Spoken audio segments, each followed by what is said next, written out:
স্বৈরাচার আমলের ধ্বংসস্তূপ থেকে দেশ মেরামত করছে সরকার। 180 দিনে জবাবদিহিতার মঞ্চে মন্ত্রী উপদেষ্টারা, প্রতিশ্রুতি বাস্তবায়নে জোর। নতুন পে স্কেল এবছরই। প্রতিটি ক্ষেত্রে প্রতিটি স্তরে জবাবদিহিতা নিশ্চিত করা আজকের যে অনুষ্ঠানটি সেই জবাবদিহিতারই একটি অংশ। ধ্বংসস্তূপকে আগে আমাদের প্ল্যানকে বাস্তবায়ন করার উপযোগী করার একটা দায়িত্ব আমাদের ঘাড়ে পড়ে আছে। বিদ্যুৎ এবং জ্বালানি 40,000 কোটি টাকার মতো এডিশনাল বরাদ্দ দিতে হয়েছে। পে কমিশনের এবছরের মধ্যে হবে, কিন্তু এখানে তো অধিকতর আলোচনার বিষয় আছে। সরকারের গণমুখী কর্মসূচি ঘিরে বাড়ছে প্রত্যাশা, স্থিতিশীলতা ফেরানোই বড় অর্জন। বেশ কিছু দৃশ্যমান অভূতপূর্ব পদক্ষেপ দৃষ্টান্ত স্থাপন করার মতো দেখা যাচ্ছে, যেটি প্রশংসনীয়। সংস্কার এবং প্রাতিষ্ঠানিক সক্ষমতা বাড়ানো, সুশাসন প্রতিষ্ঠায় আগামী দিনে এটাই হবে সরকারের পরীক্ষা। দেখছিলেন প্রধান শিরোনাম। সন্ধ্যার সময় সঙ্গে আছি আমি জাফর সাদিক। এবার অন্যান্য শীর্ষ সংবাদ। আল কায়দা নিয়ে জাতিসংঘের প্রতিবেদন অনুমান নির্ভর, আমলে নিচ্ছে না ঢাকা, জানালেন স্বরাষ্ট্রমন্ত্রী। 6 মাসে আইন শৃঙ্খলার উন্নতি হলেও প্রত্যাশা পূরণে সময় লাগবে। শেখ হাসিনা কোন স্ট্যাটাসে ভারতে আছেন জানে না বাংলাদেশ, আইনি পথে ফেরানোর ঘোষণা চিফ প্রসিকিউটরের। ওবায়দুল কাদের সহ 7 জনের মামলার রায় যে কোনো দিন।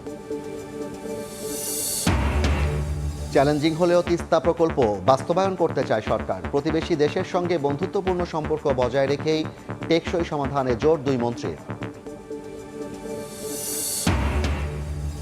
ইসির প্রস্তুতি শেষ হলেই স্থানীয় নির্বাচনের দিনক্ষণ নির্ধারণ। চলতি অর্থ বছরের মধ্যে শেষ হবে ভোট গ্রহণ। বরাদ্দ 6,000 কোটি টাকা, জানালেন প্রতিমন্ত্রী। এবং মালয়েশিয়ায় জনশক্তি রপ্তানির নামে 8,000 কোটি টাকা লুট, শতাধিক এজেন্সির বিরুদ্ধে তদন্তে দুদক। বেবিচকের 2 প্রকৌশলীর মামলার তথ্য জানিয়ে চিঠি।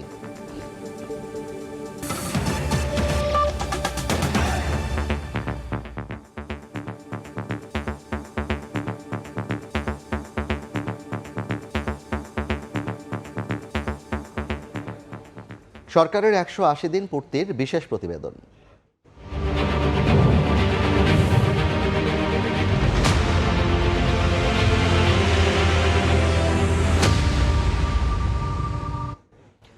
স্বৈরাচার আমলের ধ্বংসস্তূপ থেকে দেশ মেরামতে কাজ করছে সরকার। বিএনপি সরকারের 180 দিন পূর্তিতে জবাবদিহিতার মঞ্চে মন্ত্রী উপদেষ্টারা তুলে ধরলেন বিভিন্ন খাতে সরকারের অগ্রগতি। জানালেন শিক্ষা, স্বাস্থ্যসহ সামাজিক সুরক্ষা খাতে গুরুত্ব দিয়ে চলছে কাজ। এদিকে জ্বালানি সংকট সমাধানে দেওয়া হয়েছে 40,000 কোটি টাকা বাড়তি বরাদ্দ। বিএনপি সরকারের 180 দিন পূর্তিতে জবাবদিহিতার মঞ্চে মন্ত্রী, প্রতিমন্ত্রী ও উপদেষ্টারা। প্রধানমন্ত্রীর কার্যালয়ে মতবিনিময় সভায় তারা তুলে ধরেন 6 মাসে বিভিন্ন খাতে সরকারের অগ্রগতি। এটাই হলো জনগণের ম্যান্ডেট। মতবিনিময় সভায় উঠে আসে সরকার নির্বাচনের প্রতিশ্রুতি অনুযায়ী ফ্যামিলি কার্ড, কৃষক কার্ড, প্রবাসী কার্ড প্রদানের মতো নানা কর্মসূচির সবশেষ তথ্য। প্রধানমন্ত্রীর উপদেষ্টা ও মুখপাত্র মাহাদি আমিন জানান, বর্তমান সরকারের একমাত্র ক্ষমতার উৎস জনগণ। সরকার দায়িত্ব নেয়ার পর থেকে নির্বাচনী ইস্তেহারকে ধারণ করে তা বাস্তবায়নের জন্য কাজ করে যাচ্ছে। নির্বাচনী ইস্তেহারকে ধারণ করে সেখানকার প্রতিটি প্রতিশ্রুতি বাস্তবায়নের জন্য অবিরত কাজ করে চলেছে। আমরা দেখেছি এই 6 মাসে সুদৃঢ় গণতান্ত্রিক মূল্যবোধ কিভাবে সরকারের প্রতিটি কার্যক্রমে অনুরণিত হয়েছে। স্বৈরাচারের শাসনামলে দেশের সব খাত ধ্বংসস্তূপে পরিণত হয়েছে জানিয়ে তথ্যমন্ত্রী বলেন, প্রথম পর্বের দিনগুলোতে যতটুকু কর্মসূচি বাস্তবায়নের জন্য কাজ করা হচ্ছে তার চেয়ে বেশি সময় ব্যয় করতে হচ্ছে ধ্বংসস্তূপ মেরামতের কাজে। সেই সঙ্গে গণমাধ্যম কমিশনের কাজ চলছে বলেও জানান মন্ত্রী। আমাদের ব্যয় করতে হচ্ছে যত না বেশি কর্মসূচি বাস্তবায়ন করার জন্য, তার চেয়ে বেশি বাস্তবায়ন করতে হচ্ছে ধ্বংসস্তূপকে নতুন কর্মসূচি গ্রহণ করার উপযোগী হিসাবে গড়ে তোলার জন্য। প্রধানমন্ত্রীর রাজনৈতিক উপদেষ্টা রুহুল কবির রিজভী বলেন, প্রধানমন্ত্রী তারেক রহমানের নেতৃত্বে নির্বাচিত সরকার দায়িত্ব নেয়ার পর সামাজিক সুরক্ষা থেকে শুরু করে শিক্ষা, স্বাস্থ্য সহ সব খাতকে গুরুত্ব দিয়ে কাজ করে যাচ্ছে। এই সরকার জনগণের স্বস্তির জন্য এবং জনগণের কল্যাণের জন্য তার কাজ অব্যাহত রেখেছে।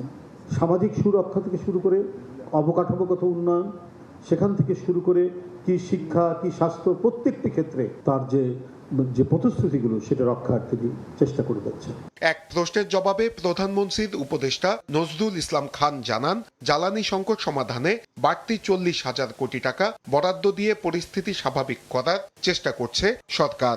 প্রায় 40,000 কোটি টাকার মতো এডিশনাল বরাদ্দ দিতে হয়েছে। বাংলাদেশের মতো একটা অর্থনীতি থেকে এতগুলি টাকা শুধু জনগণের কাছে যে দায়বদ্ধতা, তাদের প্রয়োজন বিবেচনা করেই করা হয়েছে। গত 6 মাসে দেশে বাক স্বাধীনতা, মানবাধিকারের ক্ষেত্রে সর্বোচ্চ দণ্ডে অবস্থান করছে বলে মত নীতি নির্ধারকদের। নূরে আলম, সময় সংবাদ, ঢাকা।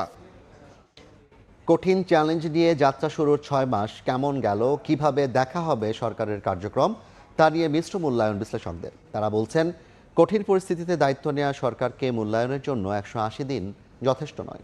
তবে ফ্যামিলি কার্ড, কৃষক কার্ড, ঋণ মওকুফ, খাল খননের মতো কর্মসূচি নির্বাচনী ইশতেহার বাস্তবায়নে সরকারের সদিচ্ছার প্রতিফলন। তবে জ্বালানি সংকট সমাধান, কর্মসংস্থান, অর্থনীতি গতিশীল, আইনশৃঙ্খলা নিয়ন্ত্রণ ও সুশাসন প্রতিষ্ঠায় অনেক পথ পাড়ি দিতে হবে সরকারকে। ফারুক ভূঁইয়া, রবিনের রিপোর্ট। করিতেছি যে আমি আইন অনুযায়ী 17 ফেব্রুয়ারি 2026 আগের সব প্রথা ভেঙে জাতীয় সংসদ ভবনে খোলা মাঠে শপথের মধ্য দিয়ে যাত্রা শুরু তারেক রহমান সরকারের। অজস্র চ্যালেঞ্জ আর আকাশচুম্বী প্রত্যাশা কাঁধে দায়িত্ব নিয়ে আসে সরকার পার করল 180 দিন। সরকার গঠনের পরই দ্রব্যমূল্য, বাজার নিয়ন্ত্রণ, আইন শৃঙ্খলার উন্নতি, বিদ্যুৎ জ্বালানি সরবরাহ সহ বেশ কিছু বিষয়কে অগ্রাধিকার দিয়ে 180 দিনের কর্মপরিকল্পনা ঠিক করে বিএনপি সরকার। এখন সে সময় পার হওয়ার পর কিভাবে মূল্যায়ন হবে সরকারের 180 দিন? এই সরকার একদিক থেকে অঙ্গীকার, অন্য দিক থেকে বিশাল সমস্যা, চ্যালেঞ্জ নিয়ে কিন্তু দায়িত্ব নিয়েছে। একটা সুশাসিত, দুর্নীতিমুক্ত, জনকল্যাণমুখী একটা রাষ্ট্র প্রতিষ্ঠা করার, রাষ্ট্র পরিচালনা করার যে সম্ভাবনা, সেটা চট করে 6 মাসে হয়ে যাবে সেটা আশা করাটা কঠিন। তবে যেটা কিছু ইঙ্গিত তো পাওয়া যায়, তাতে আমার কাছে যেটা মনে হয়, মোটা দাগে সর্বোচ্চ নেতৃত্ব পর্যায়ে বেশ কিছু দৃশ্যমান অভূতপূর্ব পদক্ষেপ দৃষ্টান্ত স্থাপন করার মতো দেখা যাচ্ছে, যেটি প্রশংসনীয়। বিশ্লেষকরা মনে করেন, নানা অনিশ্চয়তা আর অস্থিরতা পেছনে ফেলে নতুন সরকারের দায়িত্ব নেয়ার পর দেশে ফিরেছে স্থিতিশীলতা। অনেক ক্ষেত্রেই প্রকাশ পেয়েছে নির্বাচনী প্রতিশ্রুতি বাস্তবায়নে সরকারের সদিচ্ছা, যার প্রতিফলন 10,000 টাকা পর্যন্ত কৃষি ঋণ মওকুফ, ফ্যামিলি কার্ড, কৃষক কার্ড, ইমাম মুয়াজ্জিন ভাতা, খাল খনন, বৃক্ষরোপণের মতো বেশ কিছু গণমুখী কর্মসূচি। আবার প্রধানমন্ত্রীর সাদামাটা ভিভিআইপি প্রোটোকল সংকুচিত করার মাধ্যমে নতুন নজির গড়েছে সরকার। জবাবদিহিমূলক সরকারের একটা পরিচয় আমরা পেলাম। যতগুলো কমিটমেন্ট ছিল 6 মান্থে, তার ম্যাক্সিমাম এসে মিট করার চেষ্টা করেছে। খাল খনন বলেন, সার দেওয়া বলেন, কৃষকের ঋণ মওকুফ বলেন, ফ্যামিলি কার্ড, এটা বোঝা যাচ্ছে যে সরকার অনেক বেশি কমিটেড ম্যানিফেস্টোর প্রতি। আবার এই ম্যানিফেস্টোতে কমিটেড মানি হলো সরকার জনগণের প্রতি কমিটেড, জনগণের ভোটটা সে চায় আগামীতেও। বাজেটেও কিন্তু কিছু কিছু তারা প্রতিশ্রুতি দিয়েছে। কর্মসংস্থানের জন্য তারা বলেছে, বিনিয়োগের জন্য বিভিন্ন ধরনের কর সুবিধা এগুলা দিয়েছে। তো এগুলো সবই হচ্ছে যে কিভাবে অর্থনীতিকে চাঙ্গা করা যায়। 180 দিনের এই সরকারকে কঠিন পরীক্ষায় ফেলেছে গ্যাস বিদ্যুতের সংকট। আবার মব কমলেও এখনো পুরোপুরি নিয়ন্ত্রণে আসেনি আইন শৃঙ্খলা পরিস্থিতি। বিশ্লেষকরা বলছেন, সুশাসন প্রতিষ্ঠা, দুর্নীতি রোধ, কর্মসংস্থান, বিনিয়োগের অনুকূল পরিবেশ তৈরিতে এখনো অনেক পথ পাড়ি দিতে হবে সরকারকে। চ্যালেঞ্জ কিন্তু ক্রমাগত বাড়ছে। ঝুঁকির মূল সূত্রগুলো একদিক থেকে আমলাতন্ত্র, যারা ইতিবাচক পরিবর্তনের সম্ভাবনা যেগুলো আছে সেখানে তারা মূল প্রতিবন্ধকের ভূমিকা পালন করছে। অন্যদিক থেকে দ্বিতীয় যে ঝুঁকি সূত্র, সেটা আমি দেখছি রাজনৈতিক দল থেকে, যারা ক্ষমতায় আছেন, ক্ষমতাসীন দল, তারা ভাবছে এটা তো আমাদের পালা। সংস্কার এবং প্রাতিষ্ঠানিক সক্ষমতা বাড়ানোর সুশাসন প্রতিষ্ঠায় আগামী দিনে এটাই হবে সরকারের পরীক্ষা, যে দুর্নীতির আসল জায়গাগুলো ওগুলোকে ভেঙে দেওয়া। এটাই যদি করতে পারে তাহলে কিন্তু অনেক সমস্যার সমাধান হয়ে যাবে। বেকারত্ব কীভাবে দূর করা যায়, আর্থিক বন্টনটা যেন সঠিকভাবে হয় এবং আইন শৃঙ্খলাটাকে অব্যাহতভাবে উন্নত করা। আপনি যতই উন্নয়নের কাজ করেন, যত ভালো ভালো কাজও করেন, কোনো কিছু টিকবে না যদি মানুষ নিরাপদ বোধ না করে। যেন নিরাপদ বোধ করানোর জন্য যতগুলো কাজ আছে সবগুলো কাজেই ফোকাস করা উচিত। গত 6 মাসে কখনো কখনো দায়িত্বশীল কারো কারো মন্তব্য সরকারের জন্য ছিল বিব্রতকর। এক্ষেত্রে আগামীতেও সতর্ক থাকার তাগিদ বিশ্লেষকদের। পবিত্র একটি দায়িত্ব রয়েছে। ফারুক ভূঁইয়া, রবিন, সময় সংবাদ, ঢাকা। আমার মূল প্রশ্ন জুলাই অভ্যুত্থানের চেতনা বাস্তবায়নে সরকারের উদাসীনতা দেখছে বিরোধী জোট। নাগরিক চাহিদা পূরণে ক্ষমতাসীনরা ব্যর্থতার দিকে যাচ্ছে বলেও মন্তব্য তাদের। বর্তমান সরকারের 180 দিনের কার্যক্রম মূল্যায়নে সময় সংবাদকে সব কথা বলেছেন 11 দলীয় ঐক্যের শীর্ষ নেতারা। সরকার জুলাই অভ্যুত্থানের চেতনা সমুন্নত রাখবে বলে প্রত্যাশা বিরোধী শিবিরের। শফিক মুন্সির রিপোর্ট। ছাত্র জনতার অভ্যুত্থানে ফ্যাসিবাদী শাসনের অবসান পরবর্তী বাংলাদেশের প্রথম জাতীয় নির্বাচনে 2/3 জনমত নিয়ে নির্বাচিত হয় বিএনপি। গেল ফেব্রুয়ারি থেকে চলতি আগস্ট, ক্যালেন্ডারের হিসাবে সরকার গঠনের মেয়াদ মাত্র 6 মাস। এই কদিনেই সরকারের সফলতা ব্যর্থতার লিটমাস টেস্ট সম্পন্ন করার কথা জানাচ্ছেন বিরোধী দলীয় নেতারা। সমালোচনার পাশাপাশি জানান প্রত্যাশার কথাও। 180 দিনে here is no success. July সনদ ও গণভোট নিয়ে সরকারের অবস্থানকে জনগণকে দেয়া বিএনপির প্রতিশ্রুতির লঙ্ঘন বলে চিহ্নিত করছেন জামায়াত এনসিপির শীর্ষ নেতারা। গণভোট মানলে প্রধানমন্ত্রীর অসীম ক্ষমতার লাগাম টানা হয়েছে ওখানে। কর্তৃত্ববাদী হয়ে ওঠার যে ফরম্যাটটা বিদ্যমান সংবিধানে আছে, এটা আর থাকবে না। এই কারণে ওনারা গণভোট আর মানেন না। যদিও তারা বলছেন যে জুলাই সনদ অক্ষরে অক্ষরে বাস্তবায়ন করবেন, কিন্তু বাস্তবতা হলো যে জুলাই সনদে তো তাদের নোট অফ ডিসেন্টে ভরপুর, এবং তারা আসলে নোট অফ ডিসেন্টের বিষয়গুলোকেই তারা কার্যকর করতে চায়।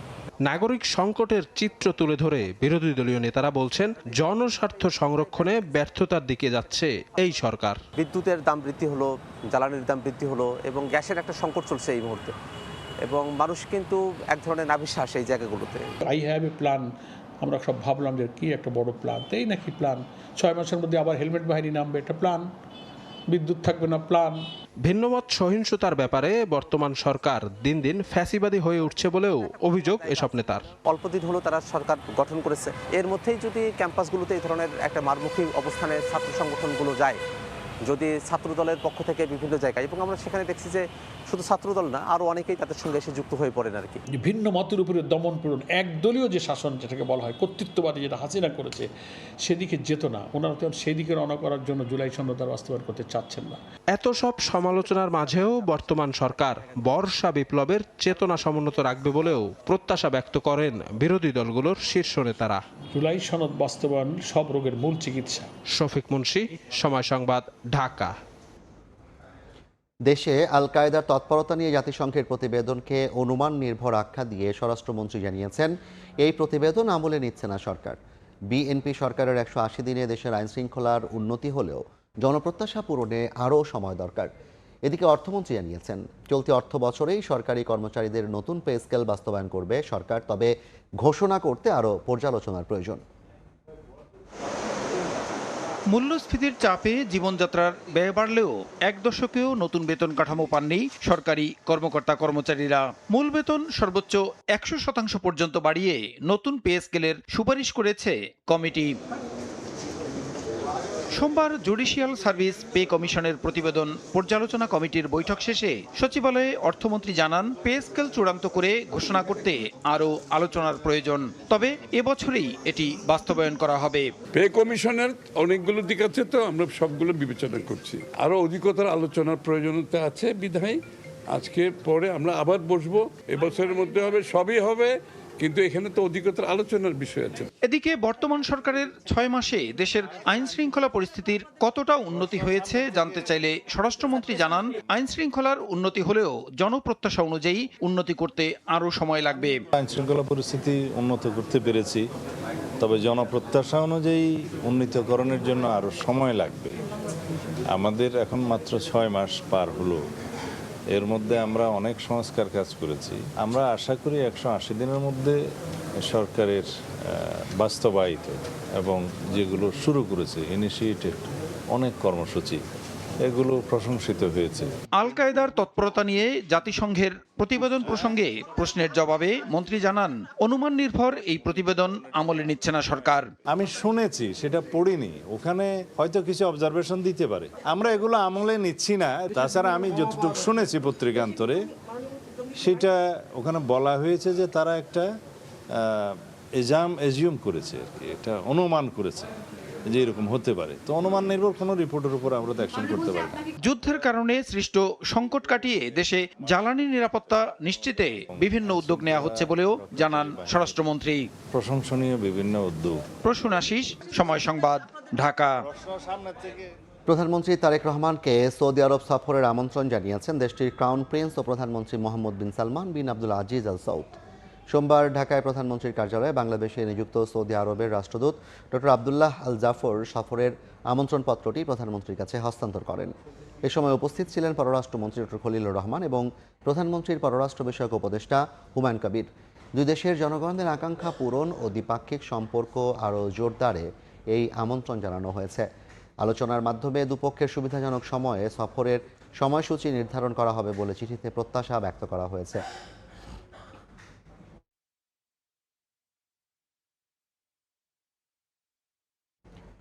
চ্যালেঞ্জিং হলেও তিস্তা প্রকল্প বাস্তবায়ন করতে চায় সরকার। প্রতিবেশী দেশের সঙ্গে বন্ধুত্বপূর্ণ সম্পর্ক বজায় রেখে জনগণের স্বার্থে টেকসই সমাধানে জোর দেওয়া হচ্ছে বলে জানান পানি সম্পদ মন্ত্রী।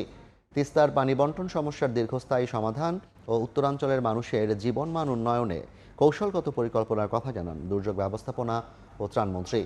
তিস্তা নদীর টেকসই ব্যবস্থাপনা শীর্ষক সেমিনারে একথা বলেন তারা। শুষ্ক মৌসুমে পানির জন্য হাহাকার, বর্ষায় বন্যা আর নদী ভাঙনের তাণ্ডব। তিস্তার এমন বৈপরীত্যে বিপর্যস্ত তিস্তাপাড়ের মানুষের জীবন। তিস্তার এই সংকট উত্তরণে পানি সম্পদ মন্ত্রণালয় ও বুয়েটের পানি সম্পদ প্রকৌশল বিভাগের যৌথ আয়োজনে তিস্তা নদীর টেকসই ব্যবস্থাপনা শীর্ষক সেমিনার আয়োজন করা হয়। এতে অংশ নেন মন্ত্রী, প্রতিমন্ত্রী ছাড়াও শিক্ষক ও গবেষক। সঠিক সময়ে সঠিক জায়গায় সঠিক সিদ্ধান্তটা নিতে পারি।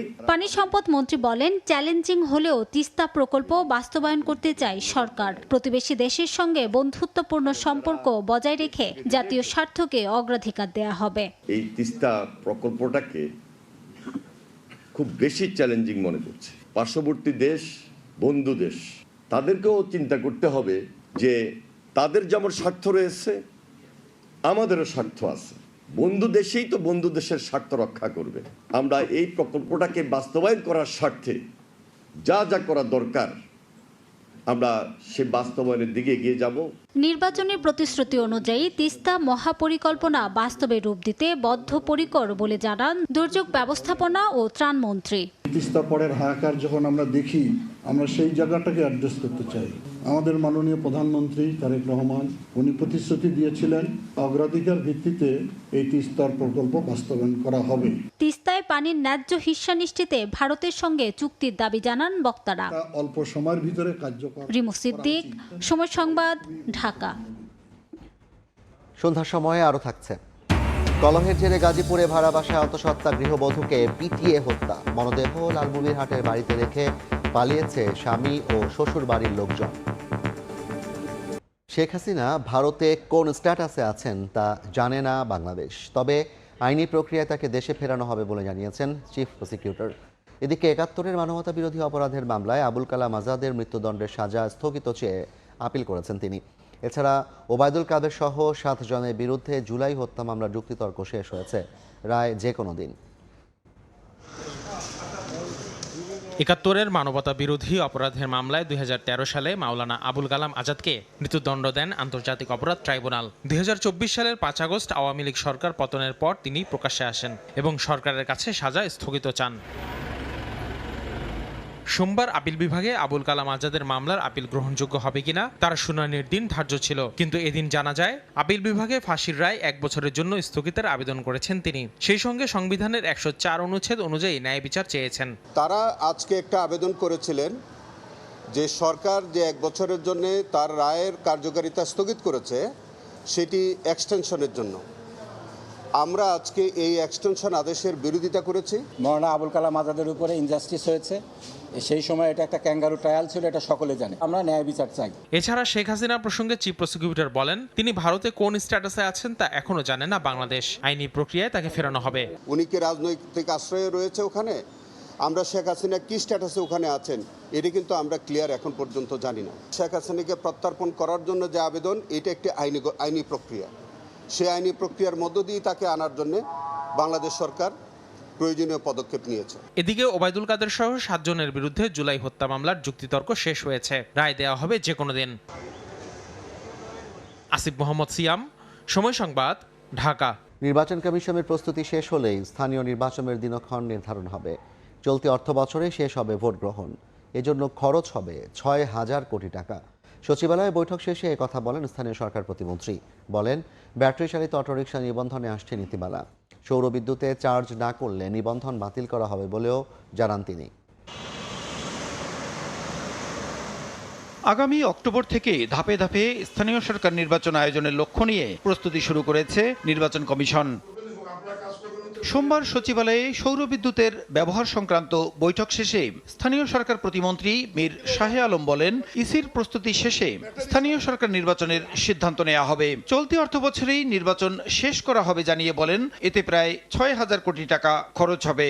সিটি কর্পোরেশন, পৌরসভা, জেলা পরিষদ, উপজেলা এবং ইউনিয়ন পরিষদের জন্য টাকা রাখা আছে। এই নির্বাচনগুলোতে আমরা প্রাথমিকভাবে হিসাব করেছি আমাদের প্রায় 6,000 কোটি টাকা কম বেশি প্রয়োজন হবে, যে চলতি অর্থ বছরের মধ্যেই 5টি স্থানীয় সরকারের নির্বাচন এই সরকার সমাপ্ত করবে। সরকারি অফিসে সৌর বিদ্যুৎ ব্যবহারের তাগিদ দেওয়া হয়েছে জানিয়ে প্রতিমন্ত্রী বলেন, নবায়নযোগ্য জ্বালানি ব্যবহার করে অতিরিক্ত বিদ্যুৎ উৎপাদন করলে জাতীয় গ্রিডে তা যুক্ত হবে। পল্লী উন্নয়ন এবং সমবায় বিভাগের এবং স্থানীয় সরকার বিভাগের যত হেড অফিস এবং মাঠ পর্যায়ের অফিস আছে, আমরা পর্যায়ক্রমে রুপটপে সৌর বিদ্যুতের মাধ্যমে কয় কিলোওয়াটের বিদ্যুতের প্রয়োজন হয় এটা আমরা নিশ্চিত করব। এবং নবায়নযোগ্য জ্বালানি যেটা সরকারের সিদ্ধান্ত, এই জ্বালানি ব্যবহার করে নেট মিটারিংয়ের মাধ্যমে আমাদের প্রয়োজনের অতিরিক্ত বিদ্যুৎ কোনো অফিস উৎপাদন করলে আমরা সেটা আবার জাতীয় গ্রিডে যাতে বিক্রি করা যায়, এই ব্যাপারে আমরা আজকে সিদ্ধান্ত নিয়েছি। ব্যাটারি চালিত ই রিক্সাকে সিটি কর্পোরেশনের অধীনে নিবন্ধনের আওতায় আনা হচ্ছে। সৌর বিদ্যুতে রিচার্জ না করলে নিবন্ধন নবায়ন করা হবে না বলে সাপ জানান প্রতিমন্ত্রী। ব্যাটারি চালিত ই রিক্সাগুলি আমাদের স্থানীয় সরকার মন্ত্রণালয়ের অধীনে সিটি কর্পোরেশন এবং পৌরসভার আওতায় আমরা রেজিস্ট্রেশনের আওতায় নিয়ে এসেছি। সৌর বিদ্যুতের বাইরে রিচার্জ করলে এই ব্যাটারি চালিত বা ই রিক্সাগুলোকে আমরা রেজিস্ট্রেশন দেব না এবং নবায়ন করব না। একটি জোনের ই রিক্সা বা ইলেকট্রিক রিক্সা আরেকটি জোনে যেতে না পারে, 8টি জোনে 8টি রং থাকবে। সরকারের 6 মাসে খাল ও লেক উদ্ধার কাজে গতি ফিরলেও সার্বিকভাবে স্থানীয় সরকার মন্ত্রণালয়ের কাজে সন্তুষ্ট নন বলেও জানান প্রতিমন্ত্রী। আমাদের বিধিমালা প্রণয়নের কাজ চলছে। প্রসূন আশিস, সময় সংবাদ, ঢাকা। সন্ধ্যার সময় আরও থাকছে। ইরান যুক্তরাষ্ট্র যুদ্ধবিরতির মেয়াদ শেষ হচ্ছে আজ। সময়সীমা বাড়ানো নিয়ে অনিশ্চয়তা। হরমুজ ঘিরে মন্তব্যের জেরে ট্রাম্পের পা ভেঙে দেওয়ার হুঁশিয়ারি তেহরানের। মালয়েশিয়ায় জনশক্তি রপ্তানির নামে 8,000 কোটি টাকা লুটপাটের মামলায় শতাধিক এজেন্সির বিরুদ্ধে তদন্তে নেমেছে দুদক। এ ঘটনায় গঠিত আলাদা দল তাদের জিজ্ঞাসাবাদ শুরু করেছে। এদিকে বেবি চকের 2 প্রকৌশলীর বিরুদ্ধে মামলার কথা জানিয়ে আবারও মন্ত্রণালয়ে চিঠি দিয়েছে দুদক। বাংলাদেশি কর্মীদের কাছে এক চিরচেনা আস্থার জায়গা মালয়েশিয়া। তবে সে আস্থাকে পুঁজি করে আওয়ামী লীগ সরকারের আমলে সিন্ডিকেট বাণিজ্যে মেতে ওঠে 100টি রিক্রুটিং এজেন্সি, যাদের বিরুদ্ধে রয়েছে 8,000 কোটি টাকা লুটপাটের অভিযোগ। এর সঙ্গে জড়িত 232 জনের বিরুদ্ধে মামলাও করে দুর্নীতি দমন কমিশন। এবার এজেন্সিগুলোর বিরুদ্ধে তদন্তে নেমে জিজ্ঞাসাবাদ শুরু করেছে দুদক।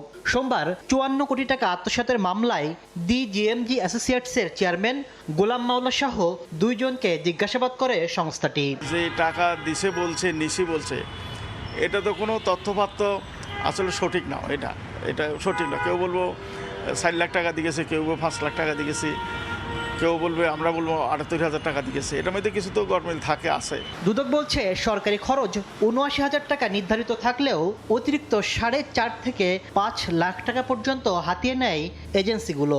মালয়েশিয়ায় শ্রমিক পাঠানো এবং তাদের কাছ থেকে অতিরিক্ত অর্থ আদায়ের অভিযোগে দুর্নীতি দমন কমিশনে দুদক 100টি মামলা দায়ের করেছিল। JMG অ্যাসোসিয়েটসের চেয়ারম্যান সহ তাদের সংশ্লিষ্ট যে কর্মকর্তারা আছেন তাদের আমাদের তদন্তকারী কর্মকর্তা ডেকেছিলেন তাদের বক্তব্য গ্রহণের জন্য। এদিকে মামলা থাকার পরও বেবিচকের দুই প্রকৌশলী আমিনুল হাসিব ও মইদুর রহমান মওদুদের বিরুদ্ধে অভিযোগ নেই বলে ভুল তথ্য ছড়ানোর বিষয়টি সামনে এলে নড়ে চড়ে বসেছে দুদক। এবার তাদের নামে মামলা রয়েছে জানিয়ে মন্ত্রণালয়কে চিঠি দিয়েছে সংস্থাটি। তাসলিম তৌহিদ, সময় সংবাদ, ঢাকা। গাজীপুরে ভাড়া বাসায় অন্তঃসত্ত্বা গৃহবধূকে পিটিয়ে হত্যার অভিযোগ উঠেছে। পরে লাশ নিয়ে লালমনিরহাটে নিজ বাড়ির উঠানে ফেলে রেখে পালিয়ে গেছে স্বামী ও তার পরিবারের লোকজন। নির্মম এই হত্যাকাণ্ডে ক্ষুব্ধ এলাকাবাসী। তদন্ত করে দোষীদের বিচারের দাবি জানিয়েছেন স্বজনরা। পারিবারিক কলহের বলি অন্তঃসত্ত্বা আফরোজা বেগম, মেয়েকে হারিয়ে পাগল প্রায় মা। সোমবার সকালে লালমনিরহাটের কালীগঞ্জের নিথক গ্রামে আফরোজা বেগমের রক্তাক্ত মরদেহ ফেলে রেখে পালিয়ে যায় অভিযুক্ত স্বামী ও শ্বশুরবাড়ির লোকজন। 1 বছর আগে বিয়ে করা দিন ইসলাম ও আফরোজা দম্পতি গাজীপুরের কোনাবাড়িতে ভাড়া বাসায় থাকতেন। তাদের মধ্যে পারিবারিক কলহ লেগেই থাকত। এরই জেরে শনিবার রাতে হঠাৎ বাবাকে ফোন করে নির্যাতনের কথা জানায় আফরোজা। এরপরই মৃত্যু হয় তার। মারামারি করুন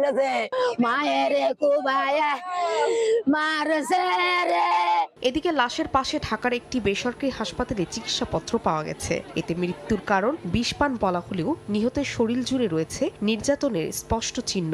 অভিযোগ স্বজনদের। কোবাইছে, সেটা ব্যান্ডেজ করে নিছে, আবার ফির আপনার কানতলার ওই দিক দিয়ে পিটাইছে, আবার ফির ঠাইসা ধরছে, হাতের ছাপ। ঘটনা তদন্ত করে প্রয়োজনীয় ব্যবস্থা নেওয়ার আশ্বাস পুলিশের। মেয়ে পক্ষ যারা আছে তাদের সন্দেহ আছে, এই জন্য মৃত্যুর প্রকৃত কারণ জানার জন্য পুলিশ পাঠাইছি। আফরোজার স্বামী দিন পেশায় একজন পোশাক শ্রমিক। সময় সংবাদ, লালমনিরহাট। অনুমতি ছাড়া বিক্ষোভ মিছিলের প্রস্তুতির সময় বৈষম্য বিরোধী ছাত্র আন্দোলনের হবিগঞ্জ শাখার সদস্য সচিব মাহাদি হাসান সহ 3 জনকে আটক করেছে পুলিশ।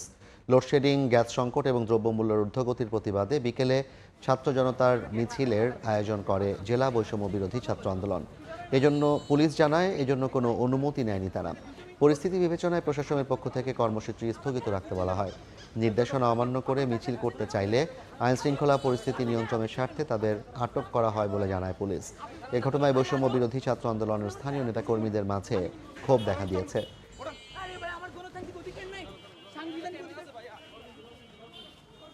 দেশের বাইরের খবর। আজ শেষ হচ্ছে ইরান যুক্তরাষ্ট্র যুদ্ধবিরতির মেয়াদ। তবে আলোচনা থমকে থাকায় সময়সীমা বাড়ানো নিয়ে দেখা দিয়েছে চরম অনিশ্চয়তা। ইরানকে আত্মসমর্পণের আহ্বান জানিয়েছেন মার্কিন প্রেসিডেন্ট ডোনাল্ড ট্রাম্প।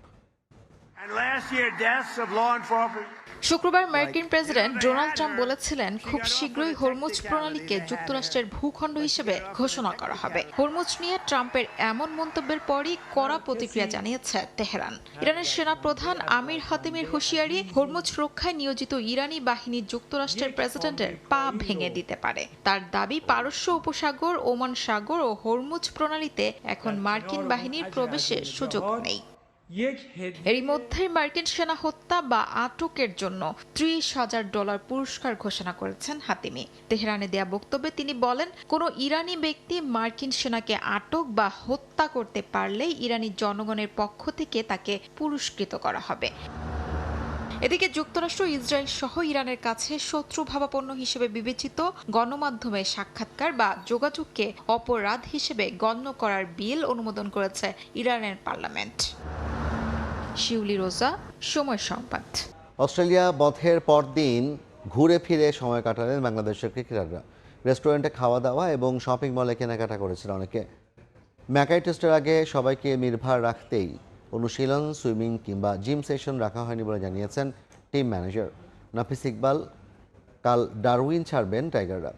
এরপর শুরু হবে দ্বিতীয় টেস্টের প্রস্তুতি। অস্ট্রেলিয়া থেকে বিস্তারিত জানাচ্ছেন তারেক হাসান শিমুল।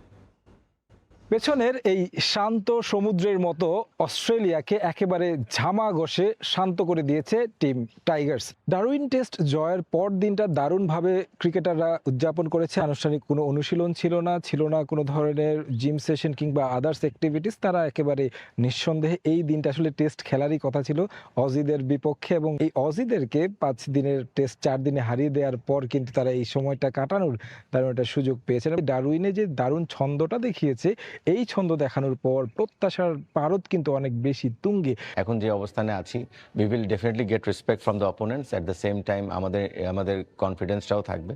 So but it is also very important that we should stay grounded and follow the process what we have always did. Bangladesh দলকে দেশ থেকে যখন সবাই অভিনন্দন জানাচ্ছে, তখন অস্ট্রেলিয়া অবস্থিত বাংলাদেশ হাই কমিশনও বসে নেই। তারা দারুণ একটি আয়োজন করেছে, টিমকে নিয়ে একটা ডিনারের আয়োজন করা হয়েছে। নেক্সট টেস্টটা ইজ ভেরি ইম্পর্টেন্ট। 5 দিনের মাথায় আবার ইনশাল্লাহ টেস্ট খেলতে যাব। ডিফারেন্ট কন্ডিশন, ওইখানে যতটুকু আমি জানি যে will be a bit cooler condition ওইখানে। ডারউইন জয়ের সুখ স্মৃতি নিয়ে মাক্কায় যাচ্ছে টিম টাইগার্স। সেখানেও তাসকিন, হাসান মাহমুদ, তানজিদ তামিম, নাজমুল শান্তরা ত্রাস ছড়াবেন অজিদের বুকে, সেটাই এখন সবার প্রত্যাশা। ডারউইন থেকে তারেক হাসান শিমুল, সময় সংবাদ, অস্ট্রেলিয়া। এ পর্যায়ের শীর্ষ সংবাদগুলো জানিয়ে দিচ্ছে আরেকবার। স্বৈরাচার আমলের ধ্বংসস্তূপ থেকে দেশ মেরামত করছে সরকার। 180 দিনে জবাবদিহির মঞ্চে মন্ত্রী উপদেষ্টারা, প্রতিশ্রুতি বাস্তবায়নে জোর। নতুন পে স্কেলে বছরই। আল কায়দা নিয়ে জাতিসংঘের প্রতিবেদন অনুমান নির্ভর, আমলে মিটছে না ঢাকা, জানালেন স্বরাষ্ট্রমন্ত্রী। 6 মাসে আইন শৃঙ্খলার উন্নতি হলেও প্রত্যাশা পূরণে লাগবে সময়। এবং শেখ হাসিনা কোন স্ট্যাটাসে ভারতে আছেন জানে না বাংলাদেশ, আইনি পথে ফেরানোর ঘোষণা চিফ প্রসিকিউটরের। ওবায়দুল কাদের সহ 7 জনের মামলার রায় যে কোনো দিন।